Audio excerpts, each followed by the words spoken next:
We have to help people understand this is not just about a big corporation. It's a corporation that has a monopoly. It's a corporation that has an ability to abuse us because we gave it the privilege to do so, and we can take it away. This episode of the Rise Up podcast features John Farrell, co-director of the Institute for Local Self-Reliance. Nick and Amanda chatted with John about a range of issues, including the politics of community solar and the benefits of more decentralized ownership of renewable energy.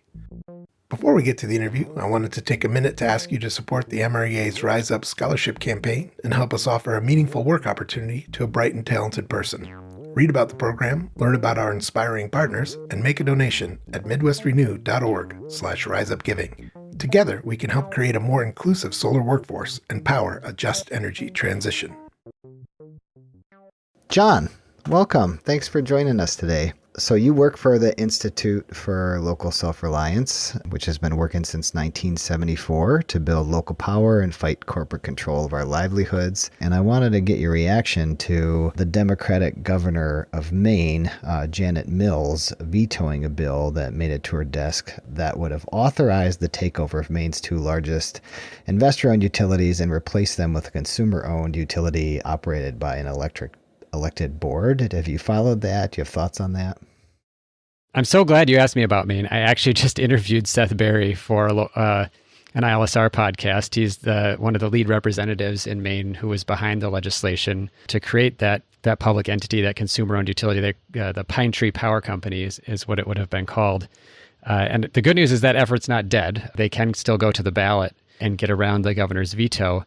And I think what's really interesting about what Maine is suggesting to do is that they are not just saying, let's take this over as a public entity and run it as a monopoly, but they're saying, let's use the power of the public to take this utility out of private hands. And these are utilities which, by the way, have the worst national ranking on reliability. They are among the worst in customer satisfaction. And they also have some of the highest costs in the entire country. So these are terrible utility companies. These are exactly the ones that you want to be holding accountable. There are private utilities that are relatively well run, that have high customer satisfaction, have low costs. Maybe we don't need to, maybe if they're working well, we don't need to do this. But to me, I just want to point out, this is a case of egregious behavior by a private company failing to act even in a very good customer service standpoint, if ignoring the broader public interest. So I think what Maine has gotten right about this is they said, let's create a utility that's a consumer-owned entity. So it's like a cooperative. Consumers will be owners of this utility company.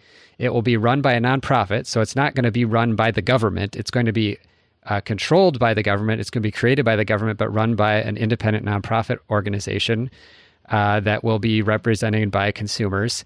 And the idea is really, because they're taking over the hardware, the wires of the system, is to run it a lot like we would other public goods and platforms. So, when we talk about in the national conversation about the problem with platform monopolies, whether it's Facebook or Amazon or Apple, we're talking about the fact that they control platforms in a way to restrict others' access to them.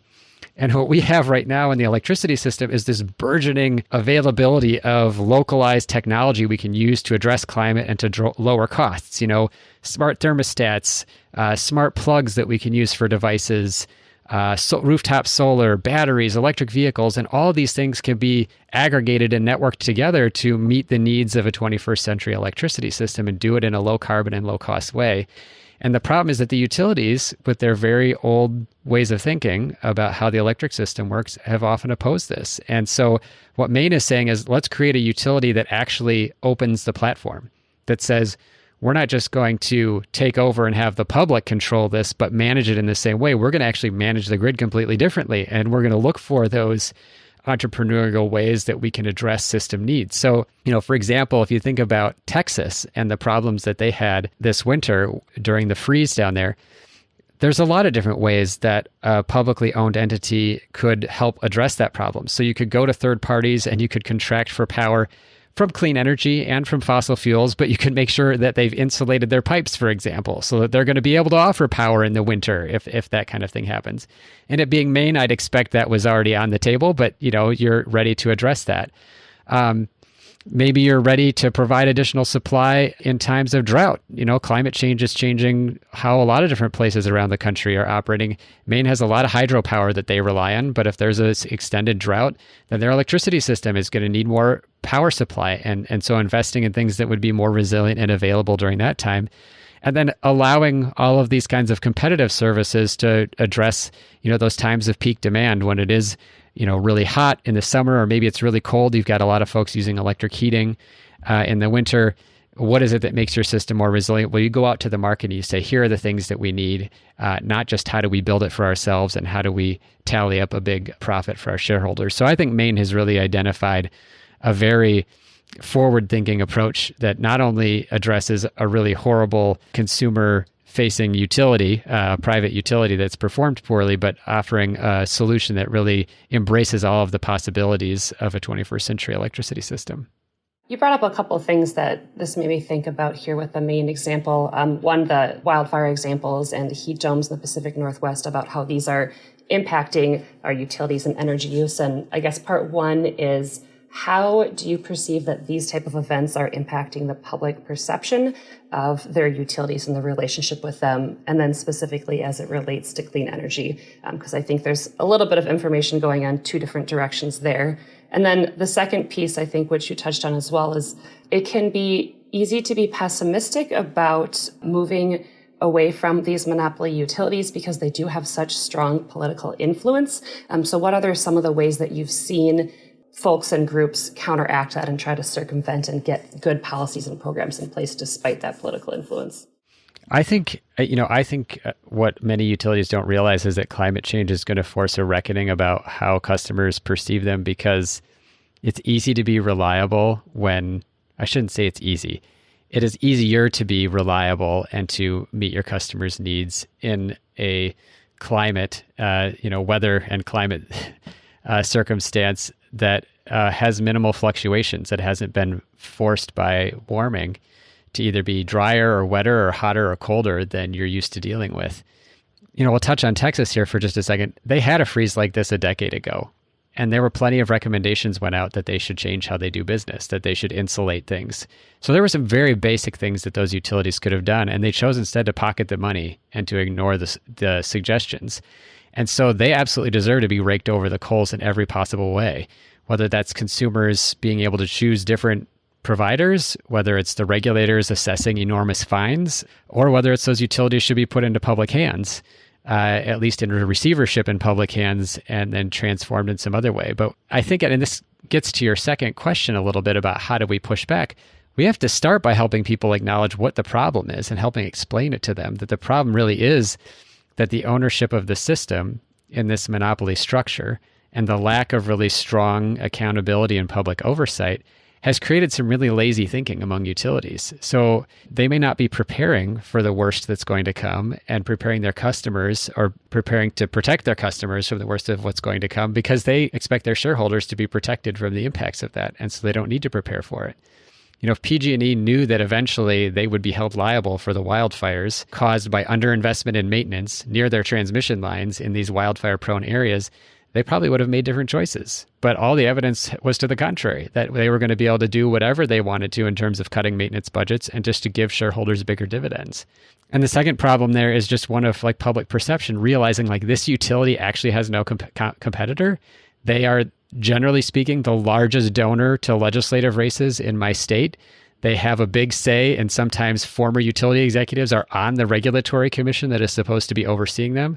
So the pushback has to be to help identify the problem. So I just think about in Minnesota, we had our biggest utility, Xcel Energy, came to the legislator hat in hand a few years ago, wanting to do some retrofits to their nuclear power plant. They had just a few years before blown the budget by more than double on a nuclear power plant retrofit. And they came to the legislature instead of the Public Utilities Commission, which actually had, in a small way, held them accountable. This time they go to the legislature, which is much less sophisticated, but of course, which is littered with people that they've donated money to, and said, we want you to cover the cost of a retrofit to this other nuclear power plant we need to keep open. And it's really important for our low carbon goals. So they're twanging the heartstrings of liberals in the legislature, as well as talking to conservatives about this important baseload power.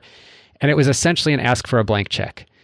And we and some of our allies worked to characterize it exactly as that, so people could understand this is a monopoly utility, and they are asking for a blank check from the legislature to spend as much money as they want and to get a profit on it to do this retrofit. So I think that's one powerful example of just, we got to tell the right story. We have to help people understand this is not just about a big corporation. It's a corporation that has a monopoly. It's a corporation that has an ability to abuse us because we gave it the privilege to do so, and we can take it away. And one of the things that inspires me a lot in terms of how we approach this storytelling is activists in Virginia a few years ago started a pledge that they began asking for from legislative candidates to not take money from the big incumbent monopoly utility, Dominion Energy, which has for decades abused its power. They did things like they changed the rules. They got a law changed so that the Public Utilities Commission, the regulator there, would not be allowed to require them to return excess profits. They basically couldn't audit their books. They've gotten laws passed where they essentially get to double dip. So they make excess profits on stuff that they've built. And then they say, well, we'll invest those profits in new things, but then they'll profit on it again and make another 10% return on the, it's like just incredible the kind of things that they've been allowed to do. So, and those activists were successful in getting a number of people through the primary process and getting elected to the assembly in Virginia. And we've seen a change in tone where there is a much more critical view of the utility company because the people who ran are not beholden financially to the utility company for their election to the legislature and for their re-election to the legislature. They are instead able to think and to approach these issues independently. And I just think that makes an enormous difference in the types of conversation that we're able to have when we can be very clear-headed about the fact that these people take money from the utility and these people don't take money from the utility. Who can we trust to tell the right story about what are the ways that we address this problem? You're listening to the Rise Up Midwest podcast. We'll get back to the podcast after this short sponsor break. Want to increase sales on every project? Now offer homeowners best-in-class solar and battery storage in one high-powered bundle, all from one company you know you can trust. Panasonic's new Evervolt series solar panels are available in up to 380-watt models and work with their Evervolt battery storage to deliver the total home energy system. Plus, back your work with a complete 25-year solar warranty guaranteed by one of America's most trusted brands, Panasonic. And now, back to the podcast. John's a very good point about representation and kind of separating our public representatives from the money that gets them in office and the favors that may be needed for that money. You started talking about Minnesota, so I think the other point you made was about the separation of risk for the investor, and when you don't bear the risk, you're less maybe interested in the negative outcome. And so let's bring it home. You live in Minnesota. I live next door in Wisconsin, both regulated states, both predominated by investor-owned monopoly utilities. However, you all seem to be sprinting ahead, and I know it still has its frustrations for you. We can talk about that. But sprinting ahead with approaching 800 megawatts of just community solar installed, a number of bipartisan legislative wins, and even recently. And we're lucky in any given year. I think our biggest year was 60 megawatts of solar. The utilities kind of rule the roost here. And it seems to me, and correct me if I'm wrong, to have all started in 2013 with the passage of some successful legislation. You were part of a coalition that pushed for that. It included clean energy standards, value of solar methodology, the community solar program, which I referenced, made in Minnesota solar incentives. Can you talk to us about, looking back, what made the coalition successful? How was the legislation played out? And what do you see as kind of the outcomes and the next steps now? I think there's sort of two things to share about that year, but also about kind of what has helped to distinguish Minnesota from Wisconsin as neighboring states that I think up until that point were relatively on a similar path around clean energy. In fact, I would have probably said that Wisconsin had some things, especially around energy efficiency, that were even better designed than you saw in Minnesota. David Roberts, who has written for Grist and then Vox and is now kind of on his own, has famously said that if you want to look to where climate policy is passing and clean energy policy is passing, look for where they've elected Democrats.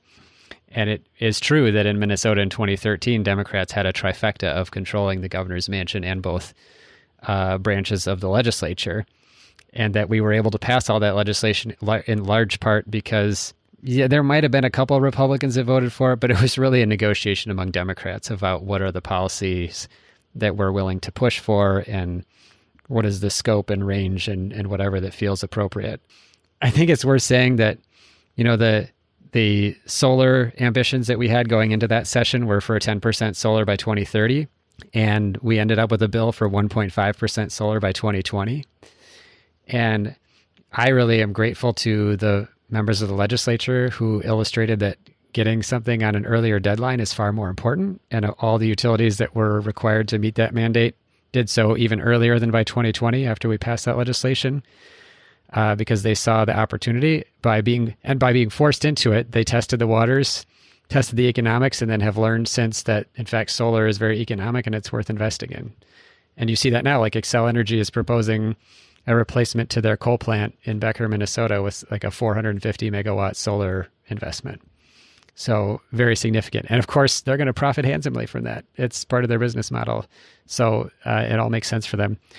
So that, there's electing Democrats mattered.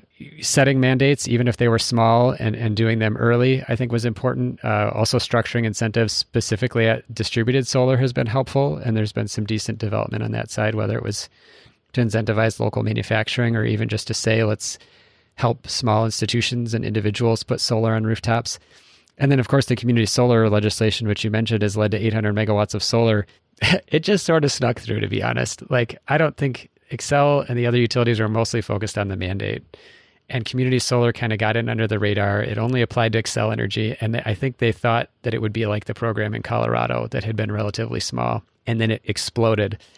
And I feel like the 8 years since we passed that legislation have basically been Xcel fighting a rearguard action, trying to kill that program every year and every chance they get, and they haven't been successful, thankfully, and it keeps growing as a result. But that fact that they, so just to note, so Xcel, runs utilities here in Minnesota and in Colorado, and that's actually the other story that's worth telling about the progress we've been making in Minnesota. So Xcel Energy is the largest utility in Minnesota. It serves about half the state's customers and is concentrated in the urban areas, especially around the Twin Cities of Minneapolis and St. Paul. They also serve most of the state of Colorado, including Denver. There's one city in each of those states that talked about a municipal takeover of the electricity system and really framed the issue about the problems with Xcel Energy and the monopoly ownership structure.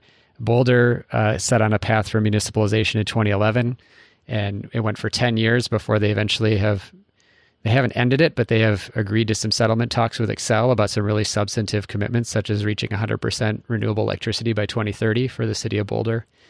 And Minneapolis also, around a similar time, explored a municipal takeover, essentially pointing out that there's no way for the city to meet its climate and clean energy goals under the way that the utility was currently operating.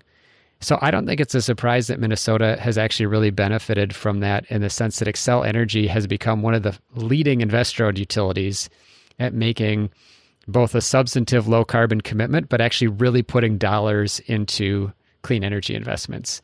And they still stink, as do most investor-owned utilities, at supporting distributed things, and they still hate the community solar program.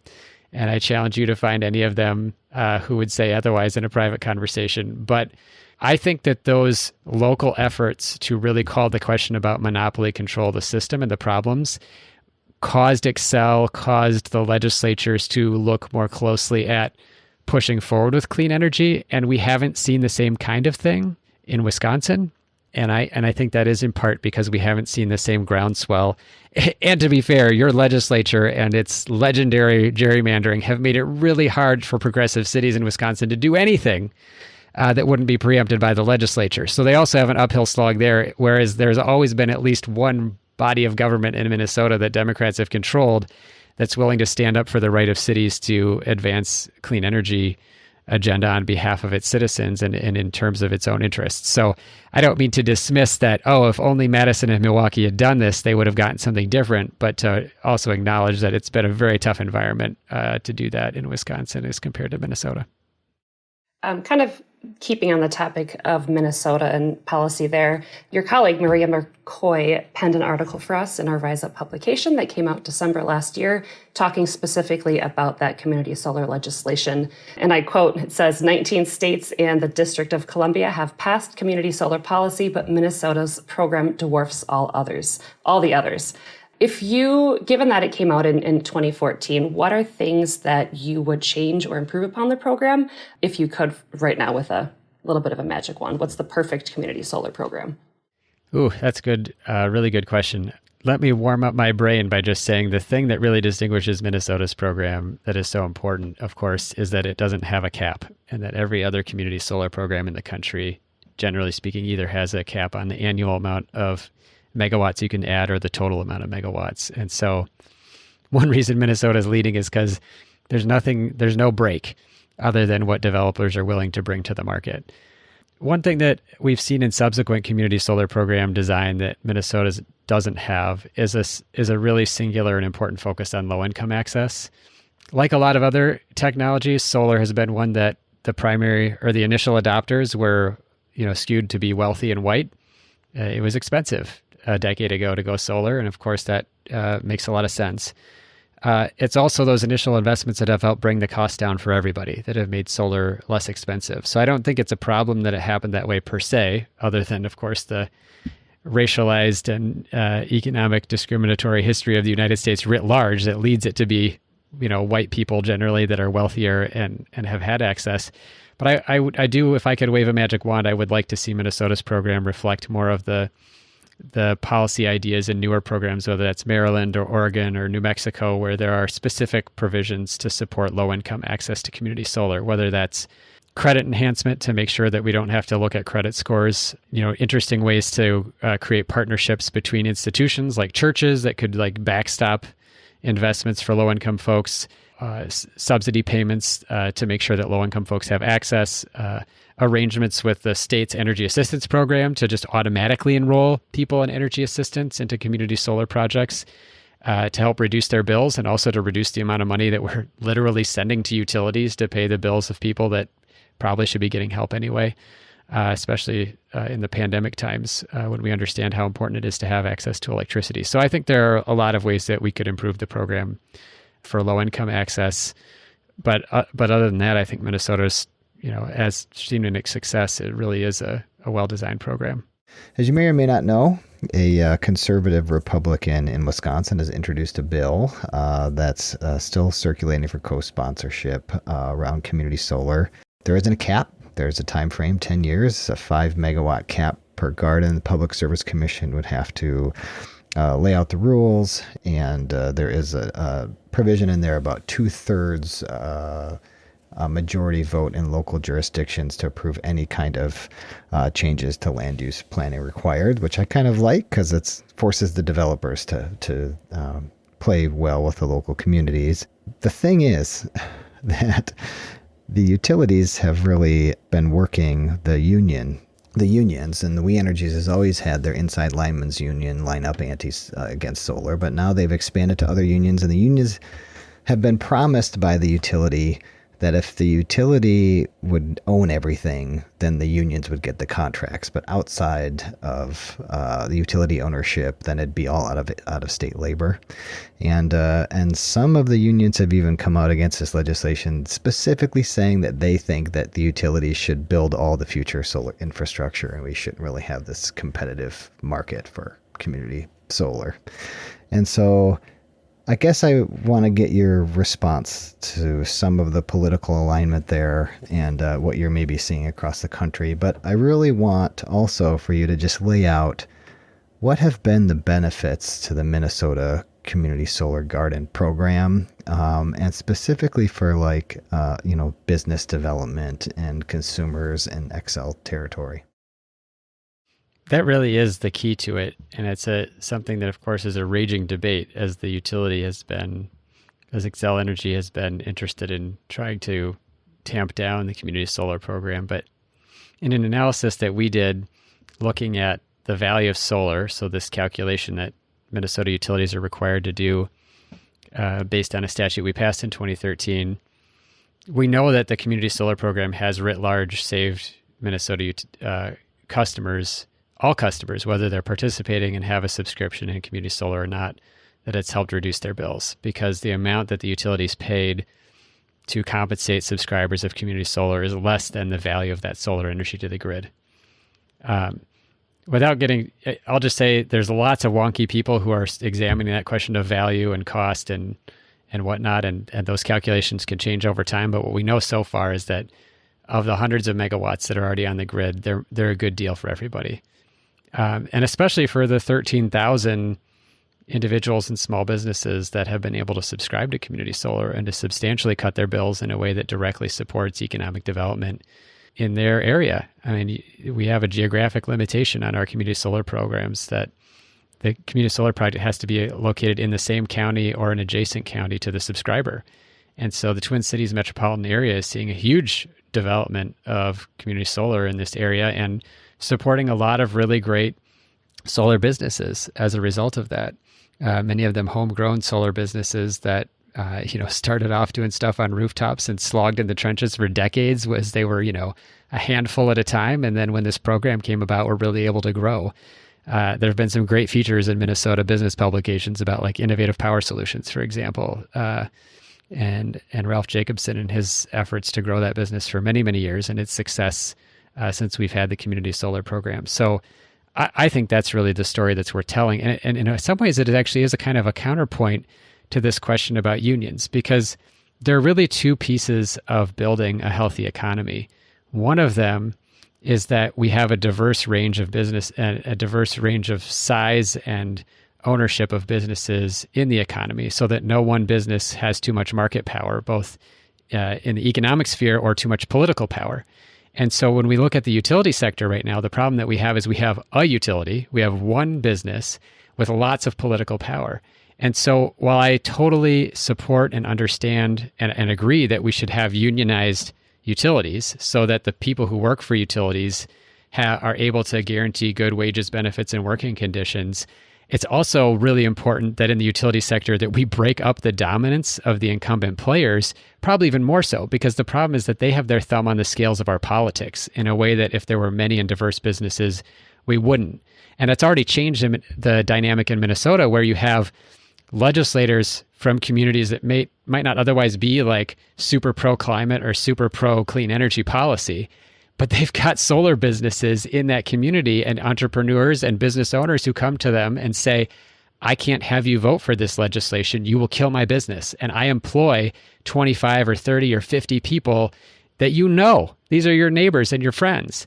And that's really powerful. And so I think one of the mistakes I think we've made in the clean energy sector is to paint the conversation as union versus anti-union. And instead, it really is more of a tension between unionized large workplaces and small independent businesses. And we actually need, and this is ILSR's purpose in the entire economy, is to basically say, we have let power concentrate too much in our economy in general, and we need to break up that power and distribute it more evenly. And so I do see the tension for unions, because obviously unions don't generally organize small businesses, but having many small businesses is actually like part of the fabric of our democracy. And in fact, for decades, it was important national economic policy was to use antitrust and merger regulations and all of that from the 30s through the early 1970s to make sure that economic power could not concentrate itself. So I do agree, unions can lose out, at least if you look at it as a pie that has a limited amount. But I think the other thing to keep in mind is that the studies that we're seeing suggest that the grid is going to operate at its optimum, at its lowest cost, at its cleanest operations when we have a huge mix of like small scale and large scale stuff. Vibrant Clean Energy is a firm that does these kinds of very sophisticated studies. Every state they've looked at, they've said if about 1 in 4 homes had solar, that amount of solar is built on the local system. That's going to be the optimum for the entire grid. And you know what? Utilities suck at doing that kind of stuff. They don't do stuff on a customer by customer basis. They don't want to do it. They want to do stuff at large scale. For that, scale, it makes sense to have unions do it. But for the small scale stuff, we don't need a monopoly to do that. They don't know it any better than those local businesses like Innovative Power Solutions or Novel Energy Solutions or what have you. Like there's plenty of companies that have sprung up to serve that market, and we should let them grow. And it importantly will help disperse the political power of the players in the energy industry in a way that's going to be really important for our future. You're listening to the Rise Up Midwest podcast. We'll get back to the podcast after this short sponsor break. On Sunday, September 26, 2021, Renew Wisconsin will host their Ride with Renew bike ride fundraiser in Madison, Wisconsin. This annual bike tour will highlight some of Wisconsin's leading renewable energy installations, with all event proceeds supporting Renew Wisconsin's ongoing work to protect and defend renewable energy in Wisconsin. Learn more and register at renewwisconsin.org/ridewithrenew. And now, back to the podcast. We've kind of been touching on the politics here of some of these issues, and I wanted to, I guess, directly ask if you believe that energy democracy and the decentralization of the ownership of electricity is something that should go across the aisle between Democrats and Republicans, and then how effectively is that actually happening currently? What are you seeing? And then a little bit to that note, I think that it's really common to know that most people don't really look at their electricity bills, businesses, individuals alike, right? And you've talked about the importance of educating folks to get them engaged in these issues. How effective has that been, and what else can we do to get more people involved in these issues in that political policy program spheres? When I look at energy democracy writ large, especially this issue about the power and scale and ownership of the system, I think we can and should look for bipartisanship. You can see that in the federal antitrust legislation that proposes breaking up big tech companies. There are Republicans that have co-signed on that legislation, not just to try to restrict their power, but literally to use the power of big government to break them up. And that says something about the state that we find ourselves in, that you can get people from both sides of the aisle who are recognizing the problem of that concentrated power, maybe for different reasons when it comes to tech companies, but generally speaking, recognizing the problem. We haven't really gotten to that level of reckoning yet in a lot of places around utility companies. And it's frankly for the issues that you mentioned, Amanda, are sort of tied together. It's people don't pay attention a lot until something really bad happens, and then they're tuned in. So you know what? Ohio customers right now, very tuned in relative to where they have been on the future of the energy system. This would be a great time to talk about how you would restructure the energy system in a way that would protect them. And in fact, ironically, Ohio has legislation and has for 30 years called community choice aggregation that allows cities to aggregate together their customers to go shop around for power and not buy it from the incumbent utilities. It's been some of the longstanding and most successful legislation for giving those customers a better deal on electricity. And we need to see more of that. So Ohio's already been there and seeing some of those kinds of restructuring things. And it's time to do like restructuring 2 or 3.0 in Ohio and go right at these companies that, they just pocketed $750 million in the net between their, ill-gotten gains and the pitiful fine that the Public Utilities Commission had. Customers in California are at a reckoning point. In Maine, they're at a reckoning point.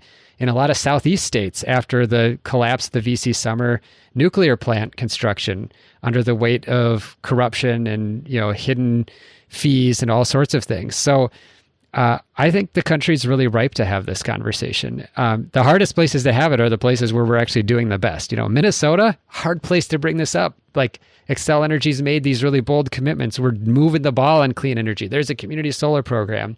So people are a little more skeptical. And yet there they were at the legislature a few years ago asking for a blank check on a nuclear plant. They were at the legislature the year after, and they got a guarantee that they could build a gas plant, which I've actually just abandoned about a month ago, realizing that they were going to lose the fight on whether or not they could recover the money from that because it was clear that it wasn't going to pay off. But we got to lean into those fights. I think talking to people about their electric bills specifically is probably a losing battle, because even though they pay it every month, the portion of people, and even though they are disproportionately black and brown and have been crushed by many other burdens, the portion of people who are highly energy burdened is relatively small. The portion of people who understand being screwed by a big corporation, though, is a lot bigger. And so if we can put it in that kind of context for them about big money in politics or, big handouts at the legislature, that's the kind of conversation that we have to be having. to help people understand how we need to change the system. John, from your position, you get to look across all the balkanized energy markets in the country. Your Local Energy Rules podcast, you've interviewed people from all over the country working on these issues. You have this really great perspective. And one of the issues I've been wanting to talk with you about is this kind of transmission versus distribution system kind of conversation where it's like build it big and ship it in, or invest in the customers, 1 in 4 solar owners, batteries that shave peak, through demand response, this new FERC order that allows for distributed resources to provide grid services like voltage regulation and peak reduction, and even some of the economic studies that show that would actually be the cheapest way to do it, is to invest in demand reduction and use private capital to invest in the distribution system. However, there is this one thorny little issue that we run into, which is how do we get information about the distribution system? How do we plan around it? And how do we kind of unleash this new investment paradigm? And I know you're dealing with that in Minnesota and other states. So maybe could you frame that up for us and talk to us about distribution system planning and transparency and why it's important and what people are doing to open up this new market? I sort of want to approach this from like two different ways at the same time. So I'm going to start with a sort of like boring business as usual way of understanding how distribution planning works, which is basically utilities. Every few years, they sort of forecast what's likely to happen, where's their population growth and whatnot. And they say, okay, well, this substation is going to need an upgrade, or these conductors, these power lines, they're going to need an upgrade in order to meet the needs of this community. And they put it into their capital plan. They put that in front of regulators and they say, we're going to need $100 million over the next 5 to 10 years to plan for the way the distribution system is going to grow. I'll just start by saying even utilities themselves have had very little knowledge of what's going on in the distribution system. Just to give an example, when the first solar array was attached to a house out in Massachusetts in the 1970s, it's the way we found out how net metering would work, because when they plugged it in, the meter started going backwards and everybody was kind of like, so I guess that's what happens. And then when they decided, how are we going to make this work from like a transaction standpoint with the utility, they're like, well, I guess we'll just charge you for the net. Like the meter runs forward when you use electricity, runs backward when you giving us electricity. We'll just charge you for the net. We'll call it net metering. And that like there is a policy born out of the like inability of the utility to do anything more sophisticated, because that's what the meter could do. We're sort of, in a way, we're victims of the way that the market has been structured for the utilities. If you're a utility CEO, or even just when we were talking about union labor, like if you're a labor leader, you're acting in a very rational manner based on the structure of the incentives that are given to you in the market.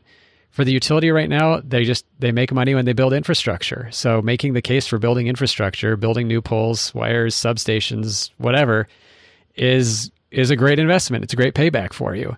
And so there's really no, like the knowledge that you would get about the distribution system these days is probably knowledge that customers are doing things that reduce the need for you to build stuff. And so who wants to know that? If we know that, then the regulator is going to know that we don't need to build as much stuff and we're not going to make it as much profit. So the problem that we've really run into is that you start from the standpoint of the utility really has no interest in knowing what's going on at that level. And then beyond that, they have no interest in sharing what's going on in that level, because then competitors would have even more access to make the case that there are cheaper ways to do things than the way that utility is used to doing them. And all of those things would not make the utility money that those entrepreneurs and independent businesses would do. So we really have this structural problem. And I guess a great way to think about it would just be, we have this incredible network of transportation, and I mean road transportation. Obviously, we could have a lot more interesting transit stuff, and there's a whole other section of policy that can talk about that. But we have this interstate highway system and local road system that is completely publicly paid for and free for everybody to use. So whether it's Uber Eats or FedEx or UPS, like all sorts of stuff can take place on that network free of charge. Now just imagine if one of those companies, like Uber, all of a sudden owned all the roadways. They'd put up toll gates everywhere on it and charge everybody for access to it, especially the people who compete directly in their area of business. So Lyft would pay like a $10 fee for every ride. And when folks wanted to know like about traffic, Google Maps gives us traffic information about roads. Well, what if they couldn't get that? What if they couldn't tap into traffic cams? What if they couldn't get information from the Department of Transportation about when there was going to be construction anymore? Because that was all proprietary and it wasn't public. You start to think about how those problems would accumulate on what is now a public asset, and you look over at this private asset, the grid, and you realize, wow, it's probably at least that deep, if not deeper, the kinds of things that we could do if only we knew. And so, ultimately the solution is we got to break up the platform monopoly. We can't have people with private and perverse interests for profit controlling the very network that would allow us to bring all of these other services to the grid for so many reasons. One is obviously their incentives are all wrong. Two is they're very conservative. And so even if they recognize they wanted to change, they don't really do it very quickly. And three is even if they were really innovative and creative, the regulators are also very conservative. And so it's hard to make changes in a system in which there are these layers of bureaucracy between anybody making change, whether that's people on the outside trying to pressure the utility or people inside the utility trying to create change in a culture that is not about change. And so it's just broken from all of those different ways. And the way that we solve this ultimately is we got to do what people in Maine are saying we got to do, which is we got to take over the platform in a public way. And we got to run it in a non-discriminatory, open way. And we just have to declare that data is open. And that we are going to bid for and pay for people to bring services onto this grid system based on that open and transparent access to data and based on what the fair prices are. And by a company, a nonprofit, a public entity, whatever, that has no profit interest in the particular means of doing it, but just in making sure that the system is reliable and low carbon and efficient. Ooh, that's a lot. I have one less complicated question for you, John, before we let you go. I know I'm not alone in struggling with having bouts of, existential dread and all the things that we have to accomplish in a relatively short amount of time. So I'm interested in what keeps you on the positive side of things, what keeps you optimistic, and what moves you in keeping up the work that you've been doing. I think what keeps me optimistic is really, and it's probably why I keep doing the Local Energy Rules podcast, is being able to talk to people who are doing really amazing things to advance us towards energy democracy, to a low carbon future, to racial and economic justice in the energy sector. Just being connected to and working with a lot of people who are making amazing change happen is really inspiring. And also, I've got kids, they're 10 and 12, and I was taking my daughter to the pool yesterday with a friend of hers. And I can't remember how this came up. I often like to say something about we have a Nissan Leaf. It's electric. And we also have solar panels. So I love to mention off the cuff that like, hey, we're driving on solar energy or whatever. And as they were getting into the car, I heard my daughter's friend talking about how, well, we have one car that's like got a battery in it, and they have a Prius. So she's talking about how that one works. And then they have a plug-in hybrid car that they just bought. So she's talking about that. And she's like, and then we have this other car that we keep at our cabin, but it just runs on gas. And I just love the way that for these kids, they're going to think about things completely differently. And that is by itself, I think, really inspirational, is that we can change the way that people perceive things. And it's not just with kids who are going to obviously see the world in a completely different way, but we can even do it as adults, just by getting exposure to some of this, by having a friend who puts up solar panels, or by getting an opportunity to participate in community solar, or getting a ride in an electric vehicle. Wow, this is really different. And like now it feels a little more familiar and safe, and I could try this. I think we can change. And, most people are open to it if they're approached in the right way. This Rise Up podcast was hosted by Nick Hyla and Amanda Schenebeck. Editing and sponsor copy read by Matthew Brown. Led by the Midwest Renewable Energy Association, Rise Up Midwest is a coalition of individuals, businesses, and organizations working to build support for common sense clean energy policy and market development. For past episodes and to sign up for new episode alerts, visit riseupmidwest.org. The Rise Up podcast is provided for educational purposes. Views expressed by guests and MREA employees are their own and do not imply endorsement by the Rise Up Midwest Coalition or the MREA.